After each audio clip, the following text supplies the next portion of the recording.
বিশ্ব মুক্ত গণমাধ্যম দিবস উপলক্ষে লন্ডন বাংলা প্রেস ক্লাব আয়োজন করেছিল একটি মুক্ত আলোচনা।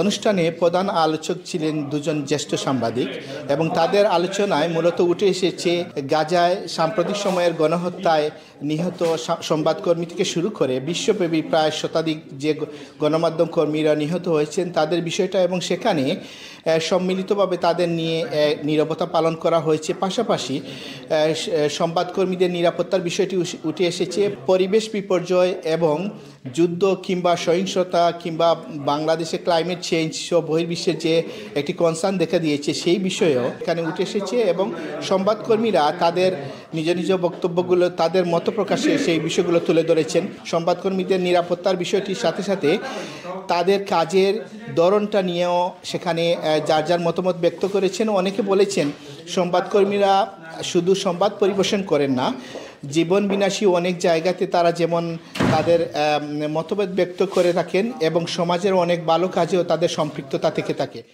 বাংলাদেশে পরিবেশ নিয়ে কাজ করা কতটা ঝুঁকিপূর্ণ সেটার অনেকগুলো দৃষ্টান্ত দেওয়া যায়। শুধু এক বছরের হিসাব যদি করা হয়, পরিবেশ নিয়ে কাজ করতে যে সাংবাদিকরা কতটা হয়রানির শিকার হয়েছেন আমি তালিকা এখন দিতে পারবো না, কিন্তু আমি নিশ্চিত যে অন্তত জনা দশেকের বেশি সাংবাদিক নিগৃহীত হয়েছেন, ফিজিক্যালি অ্যাসল্টেড হয়েছেন, মার খেয়েছেন। আবু আজাদের কথা মনে আছে, চট্টগ্রামের, নিশ্চয়ই পড়েছেন আপনারা। তাকে ইউনিয়ন পরিষদের চেয়ারম্যান ধরে মারধর করে মেরে ফেলার দশা করেছে। আইয়ুব মিয়াজি চট্টগ্রামে পাহাড় কাটার উপর খবর দিতে যেয়ে তারপরে তাকে ধরে নিয়ে গেল, ধরে নিয়ে যেয়ে দোতলা মারধর করে দোতলার থেকে ধাক্কা দিয়ে ছুঁড়ে ফেলে দিল। সেও ভাগ্যক্রমে বেঁচে গেছে। গত বছরের অক্টোবরে কুষ্টিয়ায় 6টা চ্যানেল, নিউজ চ্যানেলের সাংবাদিকরা অবৈধভাবে নদীর বালু উত্তোলনের ছবি তুলতে গেছে, 6 জনকে পিটিয়েছে। এই হচ্ছে চেহারা। এই যে যারা মারধর করে সাংবাদিকদের, এরা কি রাজনৈতিক পৃষ্ঠপোষকতা না থাকলে পারতো এটা করতে? এই রাজনৈতিক পৃষ্ঠপোষকতা কাদের? ক্ষমতাসীন দলের। অধিকাংশ ক্ষেত্রে এই প্রতিকূলতাটাকে আমাদের মোকাবেলা করতে হবে, এবং সেটা মোকাবেলা করার উপায় হচ্ছে ইউনিটি এবং ঐক্য ছাড়াও সততা, নিষ্ঠা, পেশার প্রতি নিষ্ঠা এবং দায়িত্বশীলতা, দায়িত্বের সাথে সেই কাজগুলো করতে হবে।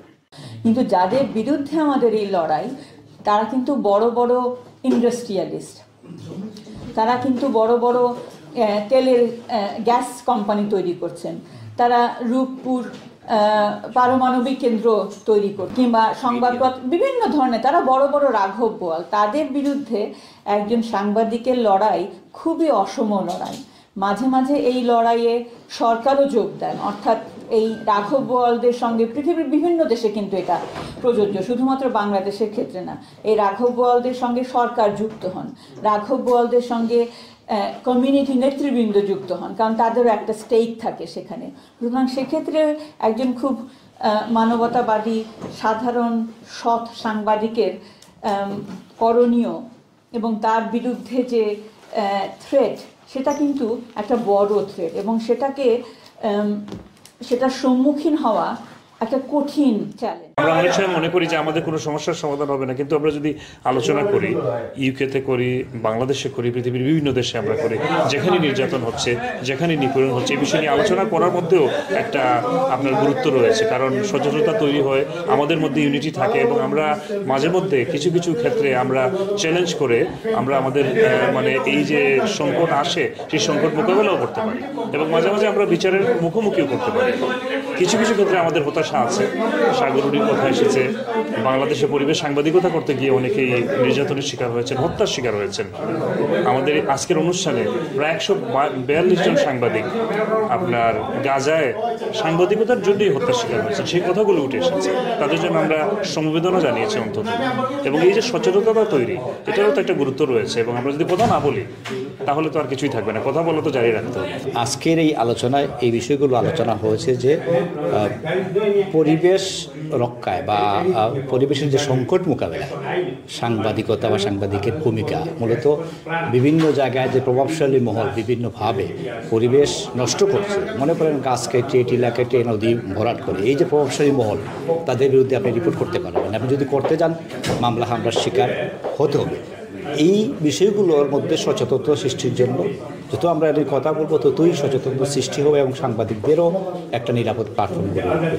সাংবাদিকদের সংগঠনের পক্ষ থেকে আজকে গাজায় যে নির্মম হত্যাকাণ্ড চলছে তার প্রতিবাদ, তার নিন্দা জানানো এবং সেই ধ্বংসযজ্ঞে পৃথিবীর সভ্য দেশগুলোর দাবিদার যেসব সমাজ, দেশ, রাষ্ট্র সেগুলোর অংশগ্রহণ নিয়ে কথা হয়েছে। সেগুলো সমান অভিযোগে অভিযুক্ত, সেই কথাটাই হয়েছে। এবং বিশেষ করে গাজায় এই গত 6 মাসে যেসব সাংবাদিক নিহত হয়েছেন, প্রেস ক্লাব থেকে, প্রেস ক্লাবের আজকের এই প্ল্যাটফর্ম থেকে তাদের প্রতি শোক জানানো হয়েছে এবং এই ঘটনার তীব্র নিন্দা জানানো হয়েছে। সেটি একটি যথাযোগ্য কাজ হয়েছে বলে আমি মনে করি। আমাদের দাবি থাকবে সাংবাদিকরা যাতে তাদের নির্ভয়ে এবং কোনো ধরনের কোনো প্রতিবন্ধকতা ছাড়া তাদের কাজ চালিয়ে যেতে পারেন, সেজন্য সকলের সহযোগিতা কাম্য। আকাশ সংস্কৃতির এই সময়ে সংবাদকর্মীদের সংবাদ সংগ্রহ কিংবা প্রকাশের এই ধরনটি যেমন বিস্তৃত হয়েছে, তেমনি সবার মুখেই একটি কথাই ঘুরে ফিরে উচ্চারিত হয়েছে, মুক্ত সাংবাদিকতার এই জায়গাতে জিরো টলারেন্স যেন বজায় থাকে। আরেকটি কথা এখানে উচ্চারিত হয়েছে যে আমরা যারা সংবাদকর্মীরা আছি নৈতিক জায়গাতে যেন আমরা উচ্চকণ্ঠ থাকি, পাশাপাশি কর্পোরেট সাংবাদিকতার জায়গাতেও আমরা যেন ঐক্যবদ্ধ এবং উচ্চকণ্ঠ থাকি। লন্ডন বাংলা প্রেস ক্লাব থেকে আনোয়ারুল ইসলাম অবি, 52 বাংলা। লন্ডন থেকে প্রচারিত কোটি প্রবাসীর কণ্ঠস্বর 52 বাংলা। 52 রক্তস্নাত প্রতিশ্রুতি আমাদের স্পন্দন, মহান মুক্তিযুদ্ধ আমাদের চেতনার উৎস। 52 বাংলা টিভি, বাংলা সংযোগ দেশে দেশে, কানেক্টিং বাংলা গ্লোবালি।